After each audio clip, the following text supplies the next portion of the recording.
আসন্ন জাতীয় সংসদ নির্বাচনের প্রাক্কালে ঝালকাঠি 1 আসনে ইসলামী আন্দোলন বাংলাদেশের মনোনীত প্রার্থী মাওলানা ইব্রাহিম আল হাদী ব্যাপক গণসংযোগ করেছেন। আজ সকাল থেকে তিনি রাজাপুর উপজেলা শহরের বিভিন্ন এলাকায় ব্যবসায়ী ও সাধারণ মানুষদের সঙ্গে লিফলেট বিতরণ ও মতবিনিময় শুভেচ্ছা বিনিময় করেন। গণসংযোগকারী ইসলামী আন্দোলন বাংলাদেশ রাজাপুর কাঁঠালী উপজেলা শাখার নেতৃবৃন্দ ও শতাধিক কর্মী উপস্থিত ছিলেন। ইব্রাহিম আল হাদী বলেন, জনগণ এখন পরিবর্তন চায়, একজন সৎ ও যোগ্য প্রতিনিধি চায়। আমি নেতা হতে আসিনি, এসেছি জনগণের খাদেম হিসেবে কাজ করতে। তিনি আশ্বাস দেন, সুষ্ঠু ও নিরপেক্ষ নির্বাচনের মাধ্যমে রেকর্ড সংখ্যক ভোটে বিজয়ী হবেন।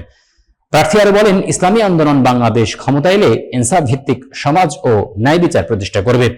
দেশের প্রতিটি নাগরিক তার ন্যায্য অধিকার পাবে এবং একজনও বঞ্চিত থাকবে না। আমরা এমন এক রাষ্ট্র গড়তে চাই যেখানে ইসলামী মূল্যবোধ ও মানবিকতার ভিত্তিতে দেশ পরিচালিত হবে। এ সময় উপস্থিত ছিলেন ইসলামী যুব আন্দোলনের কেন্দ্রীয় সাংগঠনিক সম্পাদক মাওলানা আল আমিন, জেলা সভাপতি হাফেজ আলমগীর হোসেন, রাজাপুর উপজেলা সভাপতি মাস্টার জাহিদুল ইসলাম, সাধারণ সম্পাদক মাওলানা বায়েজিদ হক ফরাজি সহ অন্যান্য নেতৃবৃন্দ।